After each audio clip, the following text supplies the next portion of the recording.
Halo Indonesian Service dan selamat Hari Kemerdekaan Bangsa Indonesia. Tahun ini tidaklah mudah dan saudara, kami ingin mengirim doa dan sekaligus semangat kepada Indonesia dan semua teman-teman serta keluarga yang terkena dampak oleh pandemi yang sudah berjalan hampir 1,5 tahun ini. Berkati bangsamu dan mari saudara, saya ingin mengajak saudara untuk mengikuti doa bersama dengan kami setelah ibadah perayaan hari ini selesai. Kami telah siapkan Zoom link-nya dan 5 menit setelah ibadah selesai, kami akan langsung membuka Zoom space-nya dan saya ingin menghimbau semua untuk ikut serta, turut serta berdoa untuk Indonesia. Because I believe this is the best way to bless Indonesia on this special day. Nah saudara, tetap semangat dan tetap beriman. Karena kami dukung dari sini dan City Harvest loves you very much Indonesia.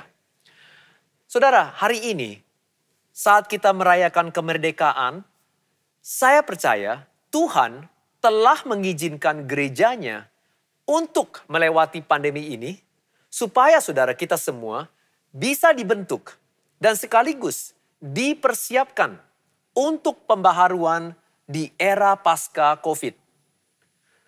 Saya percaya bahwa Tuhan sedang melakukan hal-hal yang baru. Dan saudara kita harus ingat, jikalau Tuhan sedang melakukan hal-hal yang baru, new wine cannot be contained in old wineskin. Urapan baru tidak bisa ditampung dengan pikiran atau kehidupan yang lama. Siapa yang berkata amin? Banyak yang spekulasi, hal-hal baru apa atau anggur baru seperti apa yang Tuhan akan lakukan atau akan dicurahkan kepada kita setelah pandemi ini dilewati.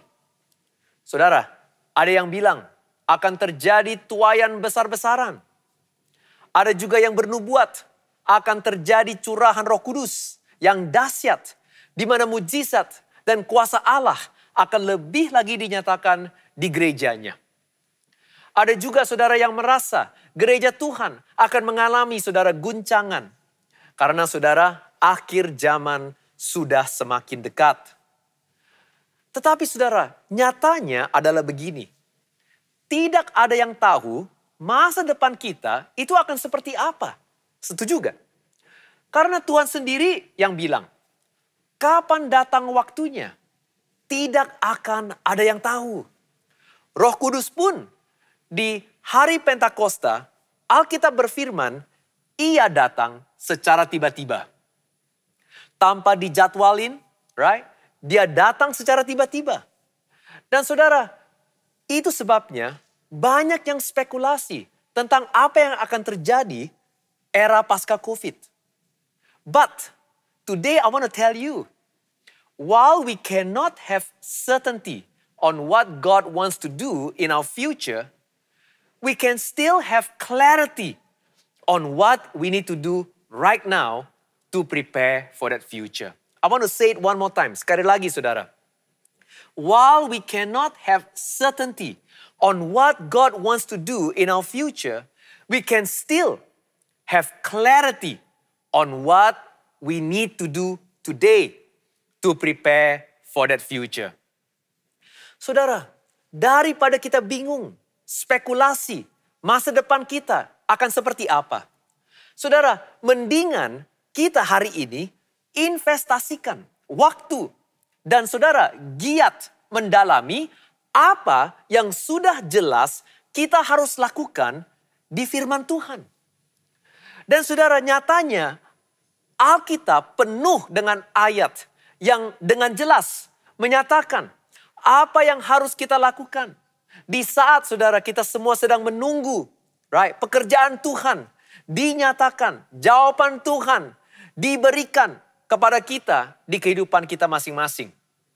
Dan saudara, hari ini saudara, saya ingin membawa saudara kepada satu ayat yang dengan jelas saudara memberitahu kepada kita apa yang kita harus lakukan hari ini pada saat kita sedang menunggu jawaban atau curahan Tuhan terjadi di kehidupan kita atau gereja kita.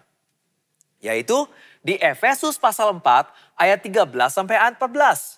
Saudara, saya ingin buka dengan membaca ayat ini sampai kita semua telah mencapai kesatuan iman dan pengetahuan yang benar tentang anak Allah, kedewasaan penuh, dan tingkat pertumbuhan yang sesuai dengan kepenuhan Kristus. Sehingga kita bukan lagi anak-anak yang diombang-ambingkan oleh rupa-rupa angin pengajaran, oleh permainan palsu manusia dalam kelicikan mereka yang menyesatkan. Saudara, bisa lihat di ayat ini. Ayat 13 di Efesus berawal dengan kata sampai. Berarti saudara, ini adalah tujuan akhir bagi kita umat Allah. Dan saudara, ayat 13 tadi berkata, sampai kita mencapai kedewasaan penuh. Sekali lagi, kedewasaan penuh. Saudara, ini adalah tujuan akhir bagi umat Allah. Dan saudara, pada saat kita sedang menunggu jawaban Tuhan, pada saat kita menunggu kuasa Allah dinyatakan di dalam kehidupan kita, kita jangan sampai lalai. Tujuan utama sebagai orang Kristen atau gereja Tuhan, yaitu kita harus tetap bertumbuh sampai mencapai kedewasaan penuh. Dan saudara, dari ayat ini saudara, kita bisa melihat ada dua hal yang menentukan apa yang dimaksud sebagai kedewasaan penuh. Yang pertama, tadi kita baca adalah kesatuan iman dan pengetahuan yang benar tentang anak Allah. Dan yang kedua, pertumbuhan kehidupan yang sesuai dengan kepenuhan Kristus, or Christ likeness. Saudara, hari ini poin pertama saya tidak akan panjang lebar. Karena yang saya ingin tekankan hari ini kepada saudara adalah poin yang kedua. Oke? Saudara sudah siap? Let's go. Poin yang pertama, kesatuan iman dan pengetahuan yang benar tentang Yesus. Ini adalah salah satu saudara ciri khas kedewasaan penuh di dalam Kristus. Saudara, perhatikan. Kedewasaan penuh bentuknya adalah, tadi poin yang pertama, memiliki kesatuan iman. Saudara ingat, memiliki kesatuan iman bukan kesamaan iman. Bedanya adalah kesatuan artinya banyak pendapat, banyak beberapa cara, banyak different opini yang beragam, tetapi umatnya rela untuk berjalan seiring di dalam kasih dan juga pengertian. Sekali lagi saudara, bedanya adalah kesatuan artinya banyak pendapat, banyak cara, dan opini yang beragam. Tetapi gerejanya rela untuk berjalan seiring di dalam kasih dan pengertian.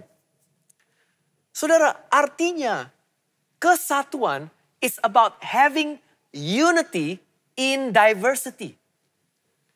Unity in diversity. And incidentally, ini adalah singkatan daripada universitas. University means unity in diversity. Artinya, we need to learn to agree to disagree in God's love. Saudara, kesamaan artinya semuanya harus sama.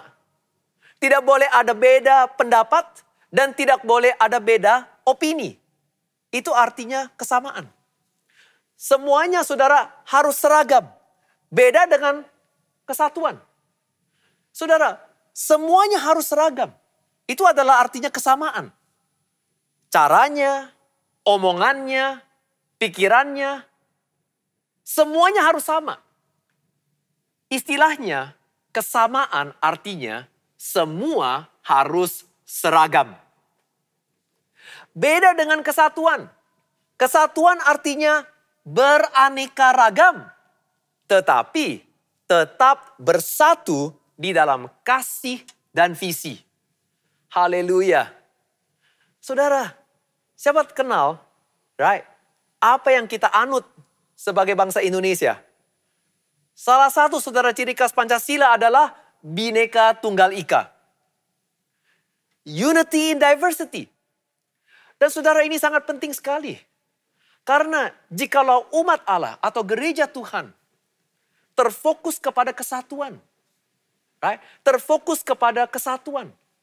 Walaupun banyak beraneka ragam. Tetapi mampu bersatu di dalam visi dan kasih.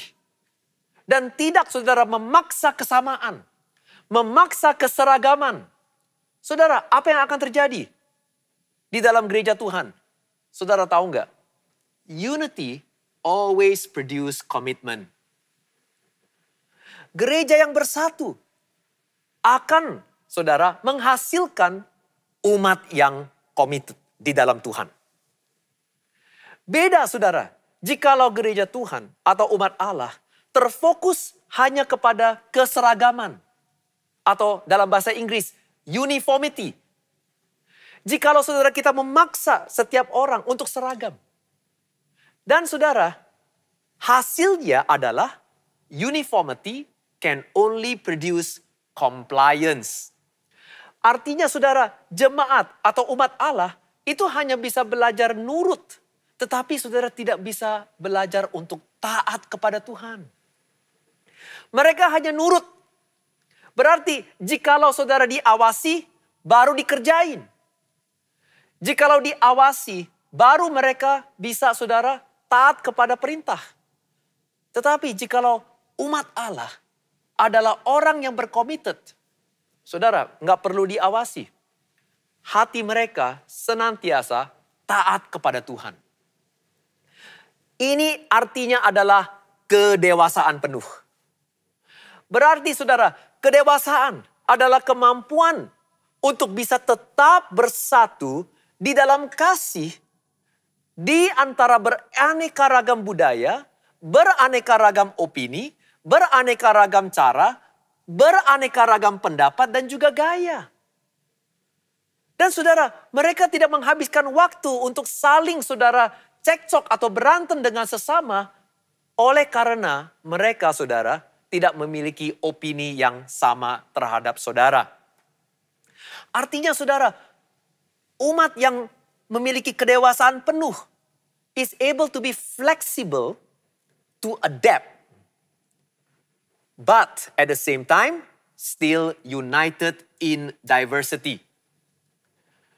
Dan saudara, ini adalah salah satu ciri khas kedewasaan penuh. Yaitu saudara mampu untuk bersatu di antara beraneka ragam opini, cara di dalam gereja Tuhan. Saudara, tetapi ayat tadi yang telah kita baca ya, tidak berakhir dengan hanya kesatuan iman saja. Ayat ini juga bilang saudara, ada kesatuan iman dan pengetahuan yang benar tentang Yesus.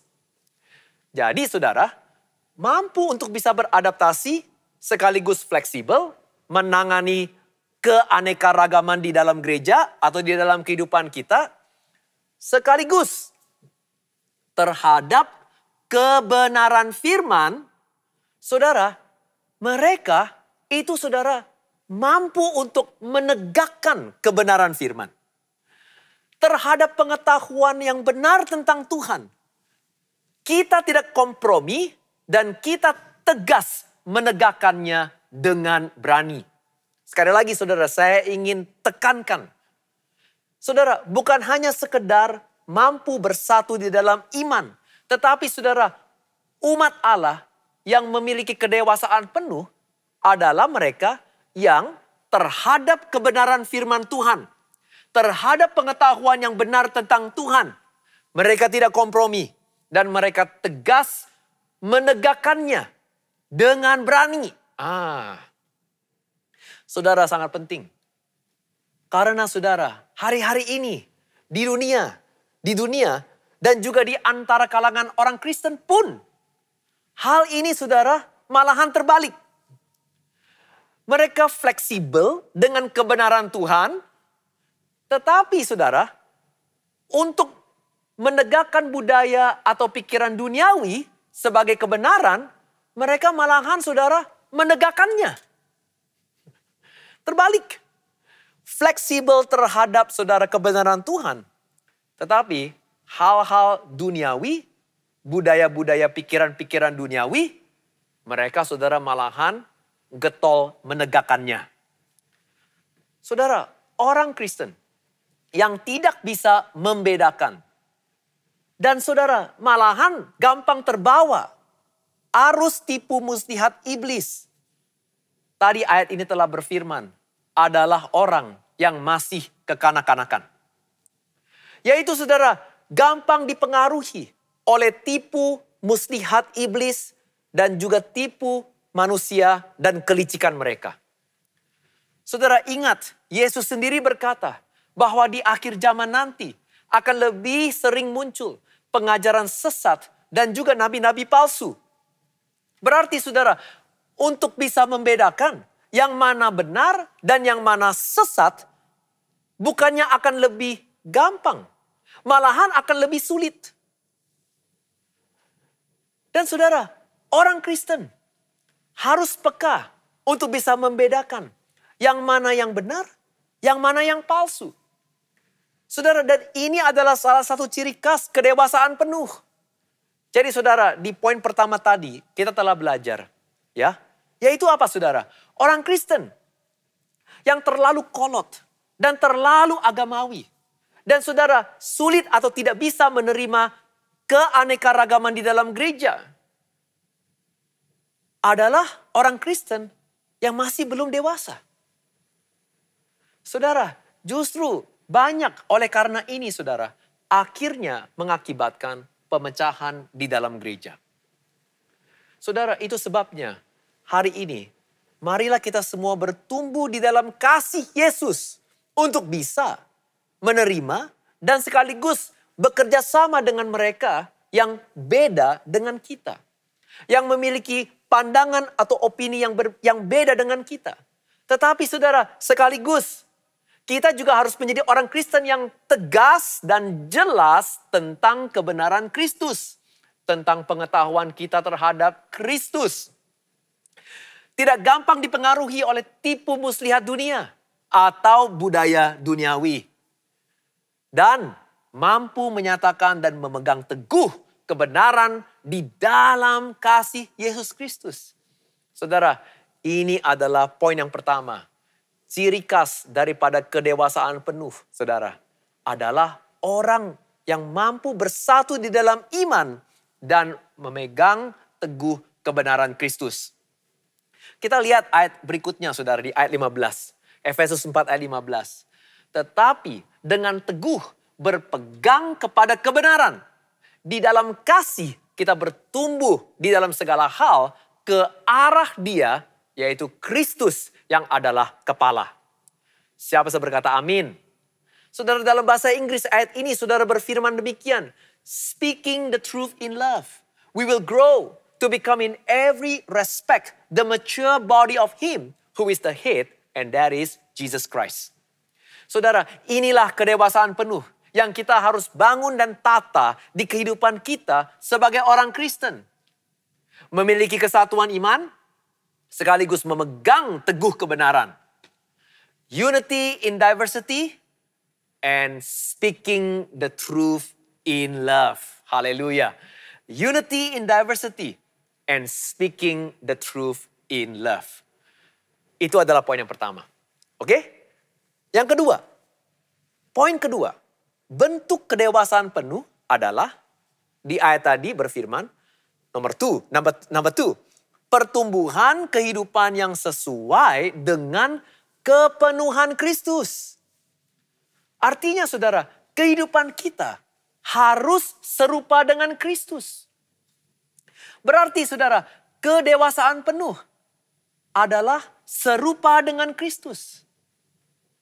Dipenuhi dengan Kristus. Dalam bahasa Inggris, Christ-likeness. Saudara, di saat pandemi ini, di mana kita, saudara, semua dipisahkan dari kebiasaan beraktivitas bersama dan kesibukan pelayanan. Nyatanya, saudara, Tuhan mengizinkan semua ini terjadi. Karena, saudara, sekaligus Dia juga sedang mengajak kita untuk bisa memisahkan diri. Ingat, saudara, Tuhan ingin kita mau memisahkan diri, bukan isolasi mandiri. Ya, beda. Isoman dengan memisahkan diri. Tetapi saat ini, di masa-masa kita di rumah saja, Tuhan sedang mengajak saudara dan saya untuk memisahkan diri. Kenapa, saudara?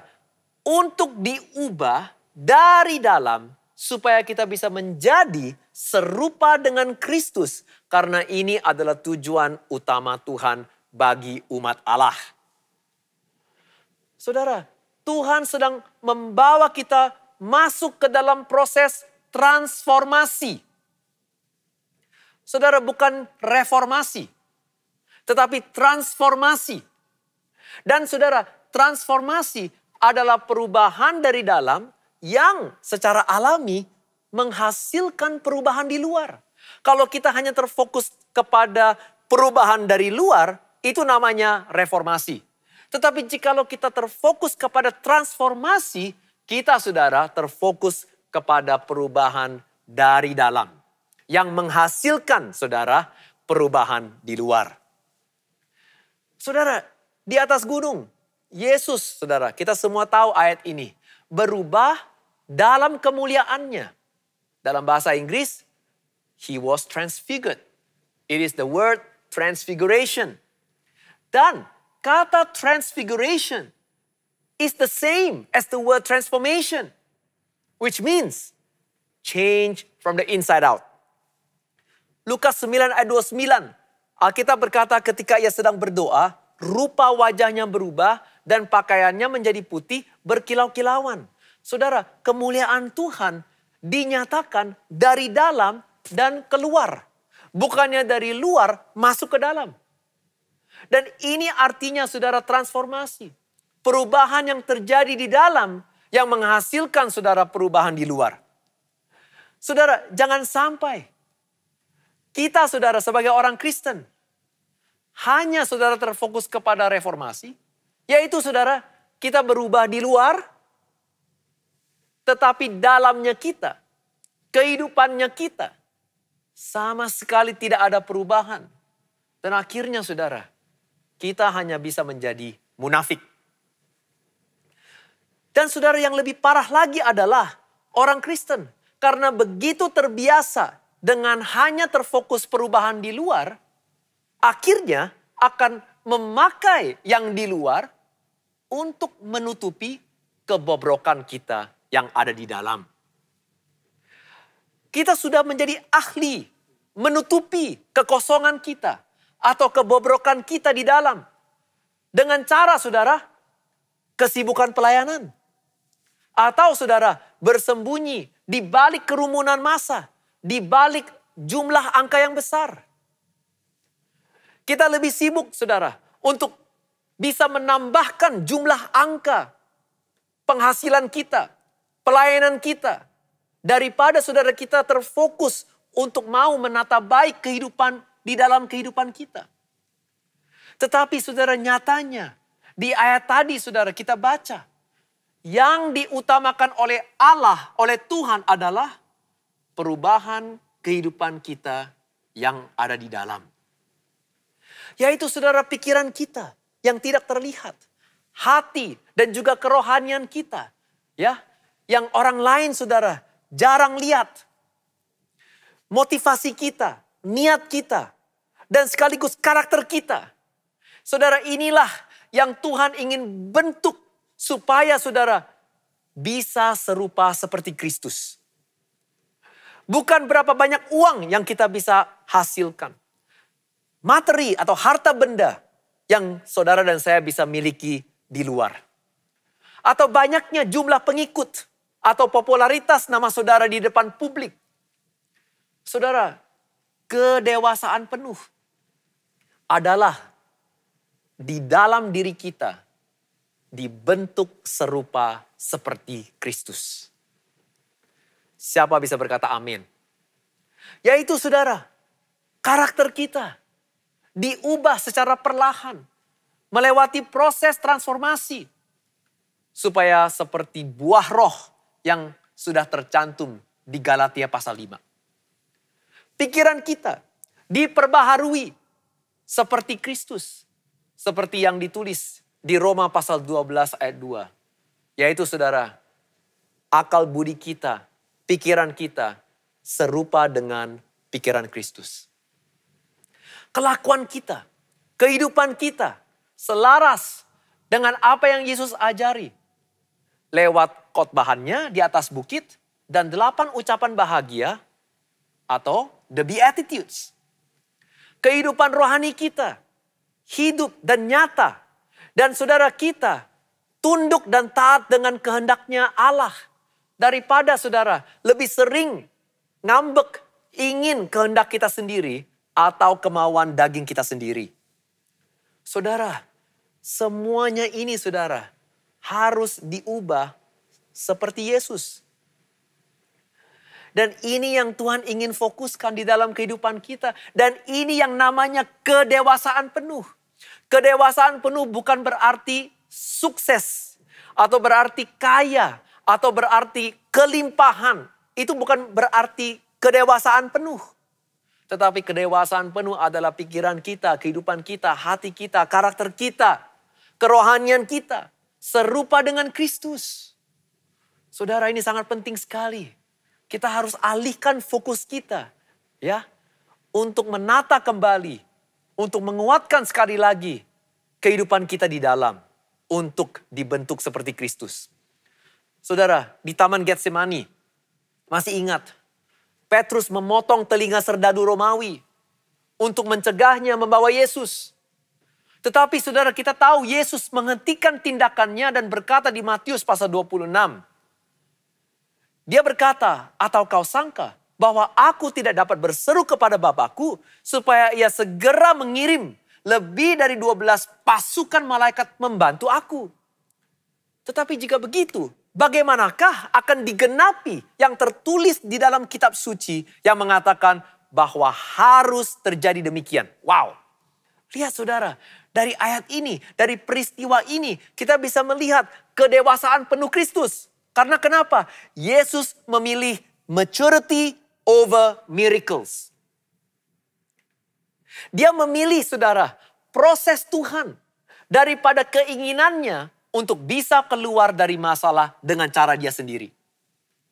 Dan ia mampu berbuat demikian. Dia mampu tunduk dan taat kepada kehendak Allah. Karena ia sudah mengalami transformasi dari dalam pada saat dia berkata kepada Tuhan, Tuhan, bukanlah kehendakku, biarlah kehendakmu terjadi di dalam kehidupanku. Not my will, but yours be done. Saudara, ini yang namanya transformasi. Ini yang namanya saudara, Tuhan membawa kita melewati sebuah proses untuk mengubah kita dari dalam. The process of changing us from the inside out. That is transformation. Saudara, ini adalah tujuan Tuhan untuk umat Allah. Untuk kita semuanya. 2 Korintus pasal 3 ayat 18. Dalam bahasa Inggris, saya ingin bacakan ayat ini saudara. Alkitab berfirman, and we all who with unveiled faces contemplate the Lord's glory are being transformed into His image with ever increasing glory, which comes from the Lord who is the Spirit. Lihat saudara, change comes from the inside out, not from the outside in. Tuhan saudara dengan sengaja mengizinkan kita untuk melewati proses. Di mana saudara proses ini, right? Walaupun susah, walaupun sulit, walaupun tidak enak saudara untuk kita alami, tetap diizinkan oleh Allah karena ini adalah proses yang Tuhan pakai untuk membawa transformasi di dalam kita semuanya. Transformasi, change that come from the inside out, not from the outside in. Dan kenapa saudara harus dari dalam? kita alami perubahan, bukan dari luar. Karena if we only focus on the outside, kalau kita hanya terfokus dengan reformasi atau perubahan yang ada di luar, it will only just be called sin suppression or behavior modification. Dan saudara, jikalau kita menjalani kekristenan, ya, hanya saudara supaya kita saudara bisa menahan hawa nafsu kita, atau saudara mengubah saudara perilaku kita di luar supaya orang lain memiliki saudara pandangan yang baik terhadap orang Kristen, sin suppression or behavior modification, saudara, kedua cara ini tidak bisa dilakukan dalam jangka waktu yang lama atau dalam arti kata bahasa Inggris sustainable. It is not sustainable. Kalau kita menjalani kekristenan hanya dengan cara sin suppression atau behavior modification, dua cara ini are not sustainable. Kalau cara kita berubah hanya terfokus kepada perubahan yang ada di luar, atau mencoba dengan cara menekan hawa nafsu kita. Saudara, sekali lagi, these are not sustainable. The only sustainable way to change is always the change from the inside out, not from the outside in. Saudara, saya baca saudara, quote ini saudara, yang begitu luar biasa. Dan saya ingin bacakan quote ini saudara, kepada saudara dalam bahasa Inggris. I read this quote. It says this, the Lord works from the inside out. The world works from the outside in. The world will take people out of the slums, but Christ takes the slums out of people, and then they take themselves out of the slums. The world will mold men by changing their environment, but Christ changes men who then change their environment. The world would shape human behavior, but only Christ can change human nature. By Ezra Taft Benson. Lihat saudara, Tuhan ingin membentuk kita semua untuk serupa seperti Kristus di dalam. Karena dia tahu saudara, jikalau di dalam kita ini diubah seperti Kristus, perubahan inilah yang akan tahan lama, sekaligus yang akan membawa perubahan di luar. Dan saudara, sekaligus ini yang namanya kedewasaan penuh. Haleluya. Mari kita beri tepuk tangan yang paling meriah kepada Kristus. Puji Tuhan. Saudara, beberapa minggu ini, Pastor Kong berkhotbah tentang pentingnya kita, saudara, memisahkan diri untuk bersama Tuhan. Dan saudara, pada saat saya melakukannya, saya sempat menanyakan hal ini kepada Tuhan. Tuhan, Lord, what is my destiny in life? Saudara, kalau saya menanyakan hal ini kepada saudara, apa jawaban saudara? Right? What is your destiny? What is your destiny in life? Saudara, saya menanyakan pertanyaan ini kepada beberapa leader-leader saya. Banyak yang jawab, Pastor Aris, my destiny is to be a very influential and successful person. Some also menjawab, my destiny is to use the wealth and influence to do good. Ada juga yang menjawab, saya ingin saudara bisa sukses seperti Elon Musk. Sukses seperti Jeff Bezos. Menjadi turis pertama di angkasa. Atau menciptakan teknologi canggih yang bisa membawa kemajuan di masyarakat setempat. Saudara, saya sendiri sempat menjawab pertanyaan ini kepada Tuhan. Destiny saya, Tuhan, yaitu saya ingin menjadi seorang pastor yang baik dan setia untuk terus memenangkan jiwa dan mampu memuridkan sebanyak-banyaknya untuk menjadi pengikut Yesus. Saudara, nyatanya semua kita saudara memiliki destiny yang berbeda-beda. Semuanya saudara ingin melakukan yang terbaik untuk Tuhan. Semuanya saudara ingin melakukan hal yang bermakna di dalam kehidupan kita. Tetapi saudara, pada saat saya berdoa dan saat saya sibuk memikirkan apa destiny saya ini saudara, Tuhan tiba-tiba berbicara balik kepada saya. Dan dia berkata demikian, Riz, kamu sibuk pikirin, what is your destiny for me? Tetapi, have you ever stopped to think, what is my destiny for you? Kita selalu saudara berpikir, God, what is my destiny for you? Tetapi nyatanya, Tuhan hari ini saudara ingin menanyakan kepada kita semuanya, have you ever thought, what is His destiny for us? Saudara, saya sempat tercengang. Dan saya mulai berpikir, ya juga ya, kadang kita terlalu sibuk pikirin what is my destiny, and fail to know what is God's destiny for me. Kita mau melakukan hal yang besar bagi Tuhan. Tetapi apa yang Tuhan ingin lakukan untuk kita? Dan pas saudara, secara bersamaan, pada waktu Pastor Kong lewat khotbahannya menyampaikan hal ini, ada satu pencerahan yang terjadi di dalam roh saya. Roma pasal 8 ayat 29. Pastor Kong bilang demikian. Sebab semua orang yang dipilihnya dari semula, mereka juga ditentukannya dari semula untuk menjadi serupa dengan gambaran anaknya. Supaya ia, anaknya itu, menjadi yang sulung di antara banyak saudara. Saudara, in the English version it says, those he foreknew, he also has predestined to be like his son. Saudara, pada saat itulah Roh Kudus berfirman kepada saya. Semua manusia memiliki destiny yang berbeda-beda yang mereka ingin lakukan untuk Tuhan. Tetapi saudara, nyatanya Tuhan hanya memiliki satu destiny untuk umat Allah. Dan satu destiny ini is very simple dan hanya satu dan jelas. Dan ini semuanya sama bagi umatnya. Yaitu apa saudara? God's destiny for me is so that you and I can be transformed to be like Jesus. Dibentuk seperti Kristus.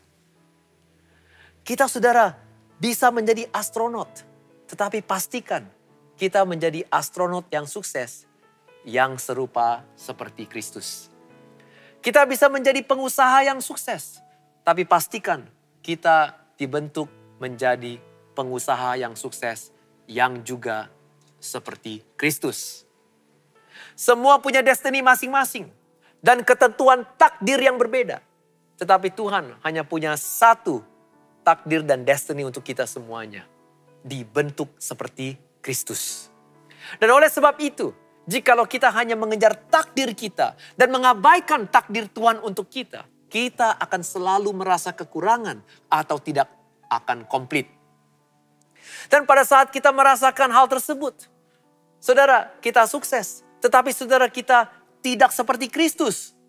Saudara, pasti kita akan merasa ada sesuatu yang tidak sempurna, ada sesuatu yang kosong di dalam kehidupan kita. Dan jikalau kita tidak sadar akan takdir Tuhan kepada kita, saudara, kita akan memakai pekerjaan kita. Dan kita malahan kerja lebih keras lagi. Lebih menekan diri sendiri lagi. Karena kita pikir dan kita merasa hidup ini semuanya belum cukup. Masih ada yang kurang. Itu sebabnya kita tidak merasa puas. Dan kita terus mengerus, saudara, mengejar kesuksesan, keberhasilan, harta, benda. Tanpa sadar, saudara. Jikalau kita, saudara, menyeimbangkan takdir kita dengan takdir Tuhan untuk kita, nyatanya kita akan mencapai keseimbangan dan mampu memiliki kesadaran juga. Yaitu saudara, kita saudara mampu untuk tahu kapan kita harus bekerja keras. Kapan kita harus berhenti sejenak untuk istirahat. Dan kapan kita bisa mengalihkan perhatian kepada yang penting untuk diri kita sendiri. Kita saudara mampu saudara mengkontrol kehidupan kita dengan anugerah Yesus. Karena bersama Tuhan segalanya berkecukupan. God will become enough for me. Saudara, and that is true maturity. itu adalah kedewasaan penuh di dalam Kristus. Yaitu saudara, di mana kita semua sadar. Ya, yes, kita harus sukses. Tetapi pastikan kesuksesan kita harus diseimbangi dengan karakter Kristus. Kesuksesan kita harus diseimbangi dengan kehidupan dalam yang seperti Kristus. Karena dari situlah kita akan mencapai keseimbangan. Dari situlah kita mampu saudara untuk sadar kapan kita harus berhenti, kapan kita harus istirahat. Dan kita saudara tidak diperbudakkan oleh keberhasilan kita untuk terus-menerus mengejar kesuksesan. Karena saudara di dalam diri kita merasa hampa. Oh saudara, di hari kemerdekaan ini saya ingin mengajak saudara untuk melihat bagaimana bangsa Israel dimerdekakan dari perbudakan Mesir. Dengan ini saya akan selesai saudara. Dan kita lihat ayat terakhir di Keluaran. Yaitu pada saat bangsa Israel keluar dari Mesir. Berjalan, Alkitab berkata, dalam bentuk sedia berperang. Oke, kita lihat ini ayat terakhir. Keluaran 13 ayat 18. Tetapi Allah menuntun bangsa itu berputar melalui jalan di padang gurun. Menuju ke laut terberau. Dengan siap sedia berperang. Berjalanlah orang Israel dari tanah Mesir. Lihat saudara, mereka keluar dari perbudakan Mesir. Berbaris. Dalam bentuk siap berperang. Dalam bahasa Inggris mereka keluar berbaris. In formation. In military formation. But nyatanya. Not yet formed to become God's people. They came out in formation. But they are not yet formed to become God's people. Dan ini adalah pesan bagi kita semuanya. Nyatanya mereka semua dimerdekakan. Supaya mereka bisa menjadi umat Allah. Bukan untuk menjadi soldiers of war. Dan ini adalah pesan bagi kita semuanya. Kita dimerdekakan dari dosa supaya kita semua bisa melewati proses transformasi dibentuk seperti Kristus. Dan ini adalah kedewasaan penuh. Indonesian Service, terima kasih atas kehadiran saudara hari ini. Dan pada saat hari ini kita merayakan kemerdekaan bangsa Indonesia, kita diingatkan untuk saudara, kita diizinkan oleh Tuhan untuk melewati proses transformasi. Dibentuk dari dalam, supaya kita semuanya bisa menjadi seperti Kristus. Biarlah ini menjadi takdir atau destiny saudara semuanya di dalam kehidupan kita. Untuk mengimbangi destiny saudara di dalam kehidupan saudara juga masing-masing. Siapa bisa berkata amin. Saya percaya firman Tuhan telah memberkati saudara. Pastikan saudara ikuti doa bersama kami nanti. Mari kita terus berdoa untuk bangsa Indonesia. Mari kita semuanya terus saudara bertekad untuk menjadi serupa seperti Kristus di dalam kehidupan kita semua masing-masing. Dan semua yang percaya mengatakan amin. Mari kita beri kemuliaan terbaik bagi Tuhan Yesus. Haleluya. Puji Tuhan. Mari kita semua tunduk dalam doa. Puji Tuhan. Tuhan Yesus, pagi hari ini Tuhan kami mendengar firman-Mu. Dan hari ini Tuhan kami ingin Tuhan menyambut firman-Mu dengan keputusan. Yaitu Tuhan kami bertekad untuk dibentuk seperti Kristus. Pikiran kami, karakter kami, hati kami ingin dibentuk seperti Kristus. Dan saudara, jikalau ini adalah doa saudara, mari kita berserah kepada Kristus. Tuhan, pada saat kita melewati pandemik yang sangat sulit ini, Tuhan kami ingin berserah kepada Engkau. Kehidupan kami, usaha kami semuanya, kami ingin lepas kendali. Tetapi saudara, Tuhan, kami ingin berserah kepada Engkau. Dan kami percaya bahwa Engkau sedang membawa kami ke sesuatu tempat yang lebih indah dan lebih dahsyat bagi kita semuanya. Itu sebabnya Tuhan kami berdoa, hari ini Tuhan Engkau bekerja. Engkau Tuhan menguatkan kita untuk tetap bertahan sampai kita menuju tanah perjanjian. Terima kasih Tuhan Yesus atas firman-Mu hari ini. Dalam nama Tuhan Yesus kami semua berdoa. Semua yang percaya mengatakan amin. Mari kita beri kemuliaan terbaik sekali lagi bagi Tuhan Yesus. Haleluya. Terima kasih. Merdeka.